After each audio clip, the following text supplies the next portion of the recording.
छु म बोल्ने अवस्थामा छैन मलाई किन यस्तो भावी हुनु भएको दिदी म बिहानदेखि बोल्न सक्ने अवस्थामा छैन हजुर म एकदम छु बरु मैले तपाईँ सदनमै रुनु भएको दृश्य पनि देखियो होइन गणेश भाइको जुन परिवार छ मेरो 1 महिनाको स्यालेरी चाहिँ म उहाँलाई सहयोगको लागि उसको गणेश भाइको फ्यामिलीलाई श्रीमती र बच्चाको लागि 2 वर्षको नानी हुनुहुन्छ नि त संसदबाट आउने प्रतिभा 1 महिनाको तलब भत्ता उहाँलाई मेरो तर्फबाट तपाईँ त गरिब दिन दुखीको मुद्दा उठाएर आउनुभएको हेर्नुहोस् त गरिबहरू त दिनदिनै मर्दैछन् तपाईँको सरकार बनेको 3 महिनामा 3 जनाले मर्नु पर्यो यो चाहिँ एकदमै मुखमै नलगौ न यार परिराख न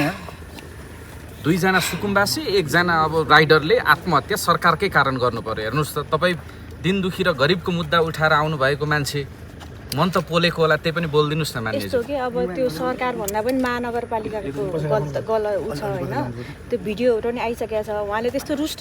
शब्दले एउटा बसिरहेको कुरेर बसिरहेको जस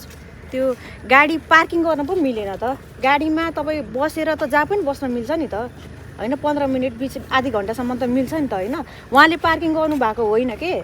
यो कुरा सबैले बुझ्नुपर्छ गणेश परिवार के अरे हाम्रो परिवार भाइ नेपाली भाइले उहाँले चाहिँ पार्किङ गर्नु भएन उहाँ त स्पष्ट रूपमा भिडियो आइसकेको छ र अघि सुतान भाइले पनि उसले पनि एकदमै दुःख गर्नुभएको छ गृहमन्त्रीज्यूले अनि तर यो नेपाली समाजै यस्तो रहेछ जति दुःख गरे पनि तर लास्टमा उसैले गाली खाने अनि उहाँ चाहिँ एकदम भावुक हुनुभयो र मलाई एकदमै त्यो मलाई भनेको नेपाली समाजले चाहिँ गरेको देख्दैन भन्न खोज्नुभएको कस्तो भन्दाखेरि हो त्यो चाहिँ हो किनकि उहाँ रातभरि खटिनु भयो यहाँ जति पनि विपक्षीज्यूले जति पनि आवाज उठाउनु भयो उहाँ चाहिँ हिजोको दिनमा कहाँ हुनुहुन्थ्यो त हिजो राति पुग्नु भयो त गाली नै गर्थे हिजो पनि सत्ता र शक्तिमा होइन त्यो मैले त्यो हिजो अस्तिको कुरा छोडिदिनुहोस् न तपाईँ गणेश नेपाली भाइको रेस्क्यु हुने बेलामा अनि उहाँहरू चाहिँ अस्पताल पुग्नु भयो त पुग्नु भएन नि त अनि गृहमन्त्री त 24 घन्टा बस्नु भयो नि त उहाँ बस्नुभयो उता लानको लागि उहाँ के अरे इन्डिया लगेन भनेर विरोध गर्नुभयो ठिक छ इन्डिया लानलाई मैले डाक्टरज्यूलाई बिहान गएर सोधेको म बिहान 8 बजे पुगेको थिएँ अस्पताल 8 बजे पुग्दाखेरि उहाँहरूले चाहिँ यसरी घाँटीमा थिचेर उ गर्दै हुनुहुन्थ्यो क्या सास फेर्नको लागि सहज होस् भनेर त्यो गर्दै हुनुहुन्थ्यो क्या अनि उहाँले डाक्टरले के भन्नुभयो भने जबसम्म बच्चा के अरे तपाईँको त्यो स्टेबल हुँदैन ब्रिदिङ स्टेबल हुँदैन तबसम्म हामीले चाहिँ लान मिल्दैन भन्नुभयो कि बिच बाटोमै उहाँको सास गयो प्राण गयो भने के गर्ने भनेर त्यो भनिरहनु भएको थियो क्या डाक्टरले त्यो कुरा गर्नुभयो नि जस्तो नगर प्रहरीको यहाँ दोष देखिन्छ भनेर भन्दै गर्दाखेरि नगर प्रहरीलाई चाहिँ कसरी न्याय दिने नगर सुन्नु न दोषी सुन्नुहोस् है म भन्छु है तपाईँहरूले जो हुनुहुन्छ होइन उहाँहरूलाई पहिला अनुसन्धान एउटा टोली बनाउनु पर्यो टोली बनाएर त्यो घटनाको जुन भिडियो सार्वजनिक भएको छ भाइले बकाइदाले त्यो नेपाली भाइ चाहिँ मजाले चाहिँ बाइकमा बसेर होइन म रोक्नु पनि भएको छैन होइन उहाँ पठाउ चलाएर यो गर्ने र पठाउको जति पनि छ मैले आज सदनमा के भनेको छु नि जति पनि पठाउ चालकहरू हुन्छ उहाँहरूको स्टिकर टाँसिनु पर्यो ताकि यो पठाउको बाइक हो यो चाहिँ याङ्गो हो अर्को के अरे अर्को के छ इन्ड्राइभ हो भनेर इन्ड्राइभको त अझ ऊ छ भनौँ न तपाईँको के अरे लोगो हुन्छ कुनैको होइन त्यो चाहिँ स्पष्ट रूपमा नीति नियम चाहिँ हुनु पर्यो किनकि एउटा युवा मरिनु भएन क्या एउटा गरिब युवा त्यो माथि कर्णालीबाट ऊ त फेरि धेरै पढेको रहेछ एमबिए गरेको कति पढेको ऊ त धेरै पढ्नु भएको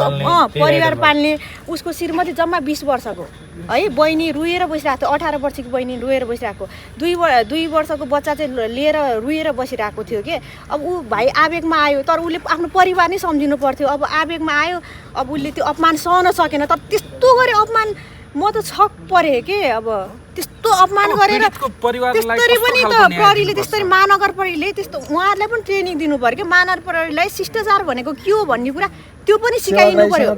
अनि हेर्नु त अनि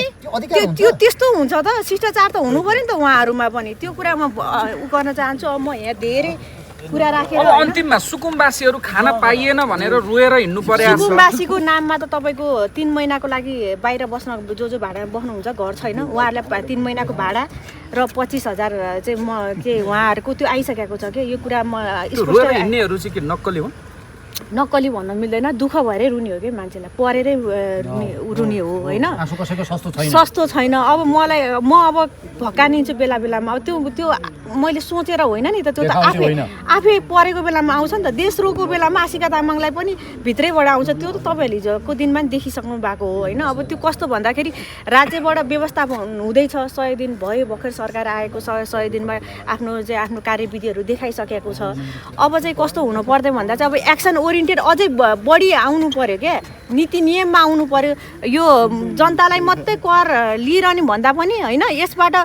घाटा नाफा के छ जनताको त्यो पनि मनसाय बुझ्ने चाहिँ हाम्रो सरकारले प्रयास गर्नुपर्छ। गरिबको चमेली बोल्दिने को अब छ आशिका तामाङ अब। गरिबको चमेली। धन्यवाद।